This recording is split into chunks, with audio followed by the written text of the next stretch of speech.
Viewers, if you are big, you are big. As Sifuna was taking over Bungoma and Trans Nzoia, an empowerment meeting was happening in Malava, because in Malava Oparanya has organized all ODM MPs. Na unajua MPs wote ODM ni kama Oparanya has taken over. Hao ni watu wa Oparanya. They listen to Oparanya.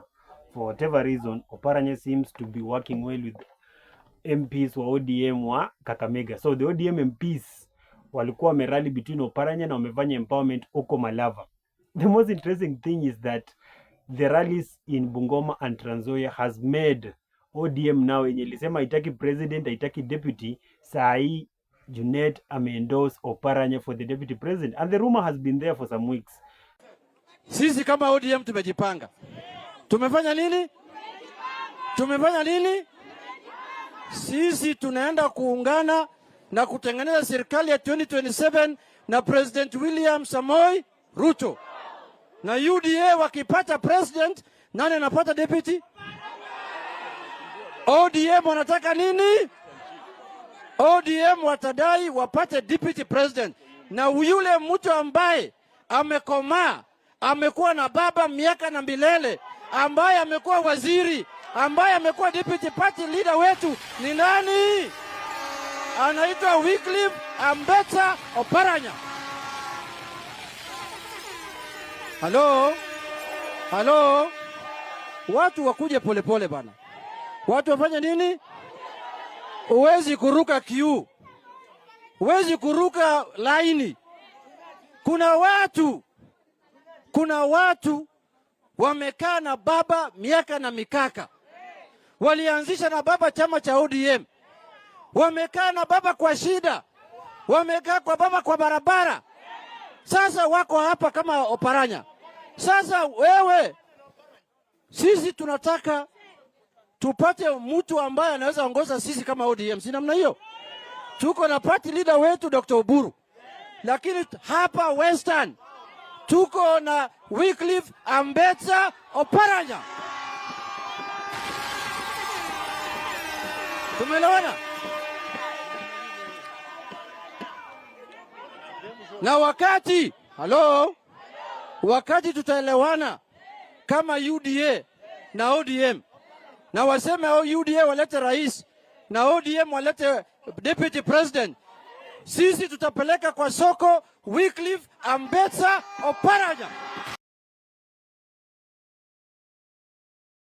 So viewers, we want to go into reasons why I think that the Ruto and Broad-Based are panicking, because Sifuna's force, though you can dismiss it, but now kila mtu anaona, perception is already there, it has been created.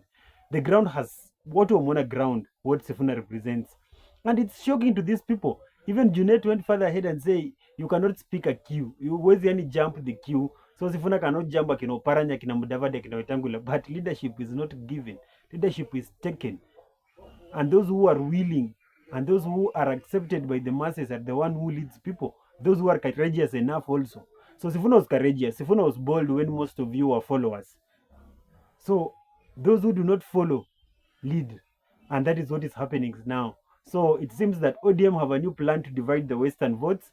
And their plan is Oparanya. So viewers, before we get into it, welcome to One Ball Brain. My name is Uma Bran, and as usual, remember to subscribe to our channel. That is, and also remember to hit that notification bell so that whenever we post a video, you may be able to get it. And viewers, some of you watch and forget to subscribe to our channel, so make sure you do that. And also remember to leave a comment and tell me what do you think about politics, because Sifuna's move in Western to consolidate Western and his collaboration with Natembeya has shocked the entire Western bloc, because it's like Sifuna is really taking away the Western votes, which are very key to the re-election of William Ruto. And as Sifuna was in Bungoma doing his triumphant entry into Bungoma from Trans Nzoia, akipita Kimilili to Kandui to Posta Grounds in Bungoma, the president of Kenya was in Amagoro, Teso today, whereby there's a bishop of Anglican Church who was being ordained. So president alikuwa huko, as usual akadismiss the opposition, akisema opposition haina kitu, hawana agenda, hawana akili. But we all know that is not true, because whatever the opposition is saying, it makes sense. You guys are taking us for a ride as the government. You don't want to do the major things. You only want to do the show of things, and also you want to do the things that do not really improve the life of mwananchi, because mwananchi has serious issues that are not being addressed. And when all these things of affordable housing started, tulikuwa tunasema that hizi affordable housing ni poa, lakini zita provide kazi for how long? Because it's better you build industries than focusing on these things like affordable. Unaweza sema oh, we have created jobs za affordable zenye watu after some 4 months wamekuwa laid off, ama watu wa masons wakimaliza, watu wa dirisha wanafaa wakuje, watu wa nini. It creates a short term gap in employment, but it's not a solution for employment. Najua those are the numbers that Kenya Kwanza is going to give us when we go to election in 2027. So viewers, let's go to the main story. The main story is about ODM, na Junet amereveal pia vitu zingine hapo tamu, because Junet has revealed that the impeachment of Gachagua, pesa ilitembea na Cheriot aligawa do. So that has been revealed by Junet himself. Ni kama wenyewe wameanza kujisema, na ni kama ODM inaharibia UDA more and more, and it's making Mount Kenya to hate them more and more. So the claims by Rigathi Gachagua zenye hata koti ili dismiss, they are proving to be correct. Watu walihongwa ndio wamuimpeach, and it was led by Cheriot. Cheriot is the right hand of the president, so the president was involved. So that is something new that we are learning, but we knew that is what really happens. So we have also realized that Oparanya is trying to unite Kakamega. And remember that video that I did telling you that Oparanya coming forward, that he's staying in ODM, that he is now ready to work in broad-based. It was just jealousy. Oparanya is jealous that Sifuna is taking away what they thought that they will take. Because Oparanya alikuwa anzishe chama yake. Hiyo chama yake ndio hao MPs wenye wanamfuata Kakamega walikuwa vie in, so that Oparanya can become powerful, so that Oparanya now can be able to go and negotiate for something else. But now it seems Sifuna ni kama ametoka out of nowhere, anaanza kuwa bypass na plan zao zote zinaanza kuwa useless. So now Oparanya is now steady in ODM. Oparanya, remember, even when Raila was alive, Oparanya was to leave ODM. Kulikuwa na rumors that akona chama yenye iko tayari, alikuwa mguu moja nje. But now it seems ODM wants somebody from Western who can be able to help William Ruto with the Western headache, because Western has become a headache to William Ruto. The headache is that the Western votes, if they do not, Western does not produce a president or deputy kwa tiketi ya Ruto, then people of Western will unite kwa Sifuna. Hata Sifuna akipata president ama deputy.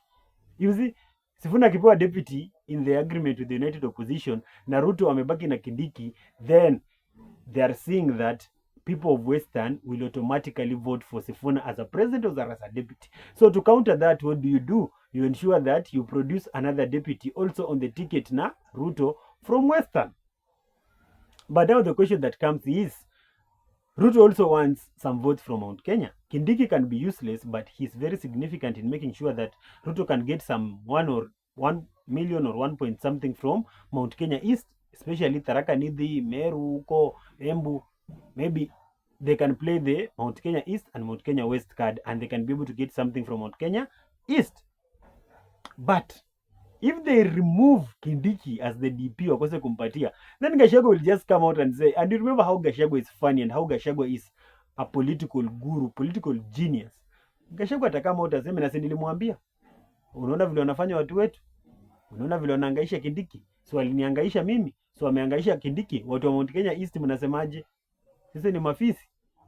Yeah, you know, Gachagua will just have a field day, and that will truly finish Ruto in Central. So I don't know if Ruto really is willing to leave Kindiki, lakini the signs are clear and the signs are on the wall that there is a plan maybe to remove Kindiki, because Kindiki himself pia was speaking in front of akina Oparanya akiwa very angry, akisema yeye haezi wacha, haezi toka kwa nyumba yenye walitengeneza, haezi toka kwa serikali na wamepigania serikali na wamesongea kina Oparanya. So kina Oparanya hawezi kuja kwa nyumba yao na wakataka kuwa push out of their house. So Kindiki was ranting.